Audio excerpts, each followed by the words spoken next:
Hello friends, myself Gurdeep and welcome to Advanced Agriculture classes. In today's lecture we will discuss the fertilizer application methods. आज के lecture में हम fertilizer application methods के बारे में देखेंगे. So far we have discussed about the fertilizers, biofertilizers, what are their advantage, disadvantage, what are different kind of fertilizers are there being used in agriculture. So all these things we have discussed. So at the end we need to discuss how to apply these fertilizers ultimately. So in this lecture we will discuss, or some coming lectures we will discuss in details about the application of the fertilizers. So let us start today's lecture. So first of all, the fertilizer. So fertilizer improves the quality and quantity of the crop, we already knows. So crops have specific fertilizer needs. So specific fertilizer needs her crop के लिए various crops respond differently to the fertilizer applications to soils in which they are grow. So differently वो respond करते हैं कि किस तरह से हम उसको अप्लाई करते हैं, किस मेथड से अप्लाई करते हैं और किस सॉइल में कितना हम अप्लाई करते हैं. So fertilizer application methods and type of application and type of soil, type of fertilizer, all these things respond to the crop growth, crop health, everything. So we need to use proper methods of application of fertilizers. So we will discuss in coming lectures regarding the fertilizer application. So fertilizers are distributed in different forms like bulk or package forms, solid forms, liquid forms, gaseous forms. So जो fertilisers है हम उसको different तरह से apply कर सकते हैं. Bulk form में कर सकते हैं, सॉलिड में, लिक्विड में और गैसेस फॉर्म में इसको अप्लाई कर सकते हैं. So fertiliser application is just as important as proper amount. So जितना कि इम्पोर्टेंट है कितना प्रॉपर अमाउंट हम अप्लाई करें, उतना ही जरूरी है कि हम उसे प्रॉपर मेथड से भी अप्लाई करें.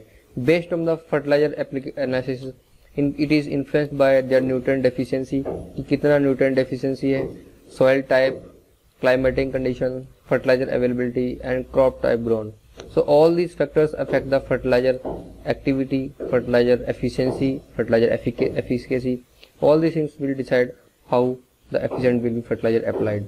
So since most of the soils do not provide requisite nutrient necessary for the growth and health of plants, they have to be fed with fertilizer to overcome the deficiency. So सब soils में सब nutrients नहीं होते हैं, उनको apply करना पड़ता है in the form of fertilizers, so that they can be available to the plants. Also fertilizers are not one time material which once provided do not have to be resupplied.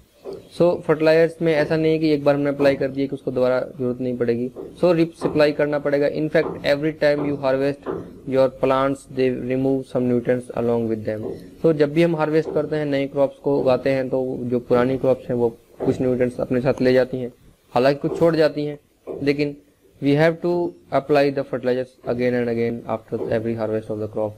Thus, regular supply of fertilizers to plants in the must be to ensure their regular growth and yield.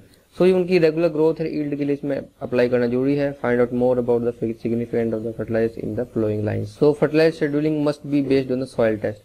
So, soil test के base पे ही scheduling होना चाहिए कि कितना soil में कौन सा nutrient available है, say N, P, K and other micronutrients, how much quantity is available in the soil already. So how much we need to apply to fulfill the requirement of the crop. So कितना available है soil test करके, कितना हमको देना है, जब वो test होने के बाद ही डिसाइड करते हैं कि कितना हमको अप्लाई करना है dose. Selection of fertilizer should be done according to soil reactions. So soil reactions किस तरह की होनी चाहिए, which is acidic fertilizers for alkaline soils and basic fertilizer for the acidic reactions. So किस तरह की soil है, अगर acidic है तो basic हमको अप्लाई करना है या नहीं करना है तो कितना अप्लाई करना है. Suppose we have acidic soil and we have applied the alkaline soil, and these reactions will form a particular type of salts also, and these salts may be harmful for the crop. So we need to decide how much the quantity of the fertilizer should be applied and what kind of fertilizer should be applied. All these things should be considered before application of the fertilizer. So surface application through base broadcast should not be adopted, but fertilizer should be placed about 3 to 4 cm by side of the below the seed. So surface application should be if it is should be broadcasting, it may be loss of fertilizer, and if we apply this very near to the seeds, they may harm to the seeds. So right quantity and right place should be considered while applying the fertilizer. So the phosphatic and potassic fertilizer should be basal placed, because the poor mobility restricts them to place the application. So if we are applying potassic or phosphatic fertilizer, they must be applied very near to the crop roots because their mobility is very poor, very less. So this is a point to be considered while applying the fertilizer of phosphatic and potassic. So they must be placed near the root zone. Home mixing of fertilizer should be in accordance with the fertilizer mixing guide, and such mixture must be applied as soon as possible. So while we mix 2 or more fertilizer with each other, so they must be mixed as per the guidelines, because some mixtures of these fertilizers may create some explosives. They may be harmful. If they create some harmful reactions, they may die the plants or they may kill the plants. So some consequences may be there. So it should be according to the guidelines provided by the fertilizer companies. So fertilizer use efficiency. So what is fertilizer efficiency? In case of heavy soils, half of the nitrogen fertilizer should be basal placed and rest should be top dressed in one split only. So the heavy soils है उनमें in heavy soils like fertilizer, nitrogen fertilizer should be applied half on the basal form, half should be on the foliar form. So but in case of the light soils, nitrogen should be applied in 3 equal splits, 1/3, 1/3 after 30 days sowing, and after balance 1/3 about 50-60 days after sowing. So this is a recommended doses of the nitrogen fertilizer based on the soil type, either hard soil or heavy soil. Or so for a at least week, flooding with too deep water or poor drainage should be avoided after application of the fertilizer. So if we apply the fertilizer, then it should be flooded with the water so that they can dissolve in the water, and there should be proper mixing, proper reactions should lead to the availability of the nutrients to the plants. Top dressing should be done after drainage, draining out the water and weeding so that the loss of nutrient is minimum. Top dressing should be after the draining the water which is available already in the fields. Paddy field should used for plant transplanting should be puddled, and fertilizer should be applied at the time of puddling. So in case of paddy, it should be applied on the time of puddling only. This will help fertilizer to penetrate and get stored into soil. So that will इससे क्या होगा कि जो fertiliser है वो soil में penetrate होगा और रूट्स में जाके स्टोर हो जाएगा. Acidic soils should be treated with the liming material as when the required. So जहाँ पे एसिडिक सॉइल है वहाँ पे लाइम अप्लाई करना चाहिए, क्योंकि लाइम जो है बेसिक होता है और वो न्यूट्रलाइज कर देता है. Deep placement of fertiliser along with the foliar feeding of nitrogen through spray of nitrogen fertiliser in place of top dressing should be in case of dry land. So dry lands है जहाँ पर nitrogen अगर apply करना है तो उनको spraying form में कर सकते हैं. Addition of the organic manures और green manure should be done at the list of 3 to 5 years. So green manures है, ऑर्गेनिक मैन्यूर्स है, और 3 से 5 साल हर 3 से 5 साल के पीरियड में अप्लाई करना चाहिए. Weed growth should not be permitted in the cropped area during any part of. So जो वीड ग्रोथ है उसको परमिट नहीं करना चाहिए. So in case of flooded fields और calcareous soils, use of slow release nitrogen fertilizer like sulphur coated urea super granules, neem coated और neem blended urea should be use so that loss of nitrogen can be minimize. तो जो flooded type होते हैं, जहाँ पे हम बहुत ही ज़्यादा फ्लडेड एरियाज हैं, जहाँ पे ज़्यादा वाटर पॉन्डिंग है, तो उन या कैलकेरियस सॉइल्स है वहाँ पर slow release nitrogen fertilizer use करना चाहिए, क्योंकि जो इनका जो लॉस होता है नाइट्रोजन का वो ज़्यादा होता है. सो सल्फर कोटेड यूरिया जैसे हो गया, इस तरह के जो कोटेड यूरियाज है, कोटेड फर्टिलाइजर्स है, वो यूज करने चाहिए. Mud balls contain urea and should be used in case of deep water crops because they help in proper placement and also reduce the loss of nitrogen from the field. So mud balls जो है वो deep water crops में use करना चाहिए, deep water crops में use करना चाहिए जो water ponding रहती है.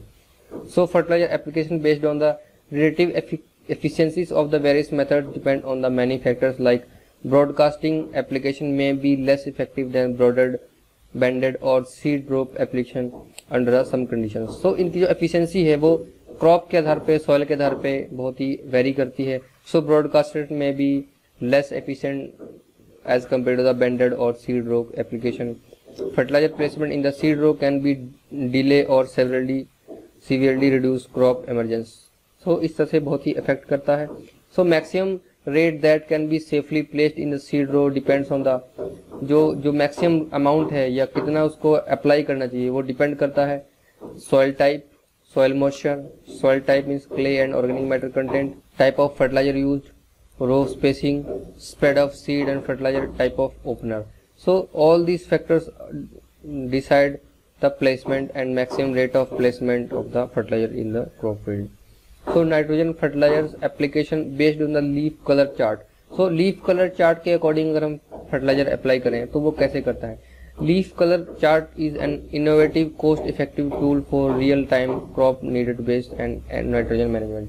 So leaf chart जो है वो एक बहुत ही effective method है. Leaf color chart is a visual and subjective indicator of the plant nitrogen deficiency and inexpensive, easy to use and simple alternative to chlorophyll meter और SPAD meter soil plant analysis development method. So ये जो LCC method है वो इस सबसे का alternative है, या क्लोरोफिल मीटर का, SPAD का, तो ये बेहतर है, उनसे कॉस्ट इफेक्टिव है, इजी टू यूज है. It measure the leaf colour intensity that is related to the leaf and status.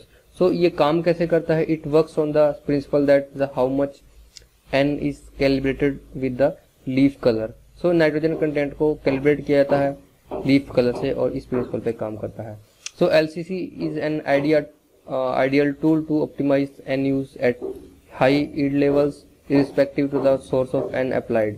So organic manures, biologically fixed and or chemical fertilizer. So ये मैटर नहीं करता कि हम किस तरह से अप्लाई करते हैं, on which method we are using, either organic manure, biological fixation or chemical fertilizer. We can use this tool for all kind of fertilizer application. Thus it is an eco-friendly tool in the hand of farmers. Now it is manufactured with 4 colors called panel LCC, 6 colors called 6 panel LCC. So moreover LCC is provided with waterproof limited instructions stickers in the acquired regional language.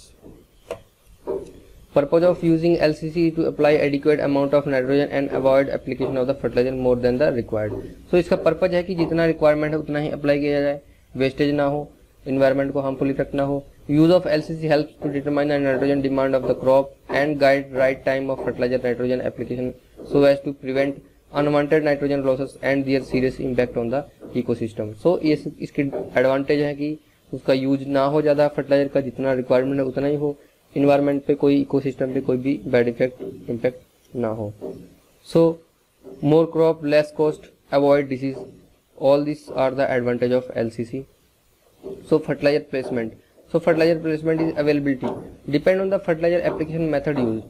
So जो placement है जो availability के आधार पे होता है कि कितना हमारे पास application method available है, कौन से वाला.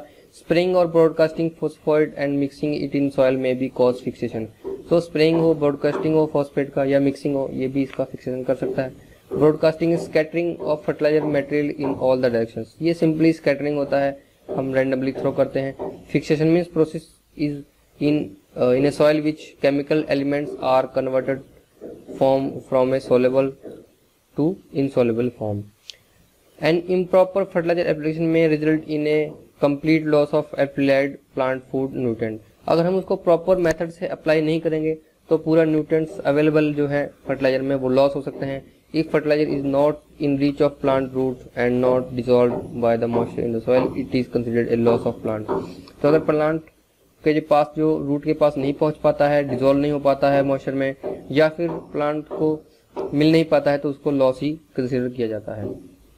सो a proper fertilizer application include the placement fertilizer material to a side of the और बिलो द सीड, या तो सीड के साइड में या फिर सीड के नीचे ही अप्लाई करना उसको यूजफुल माना जाता है. ये जैसे कि सीड के नीचे डाल दिया गया है, ये गलत मेथड है. ये सीड के ऊपर डाल दिए गए मेथड गलत है.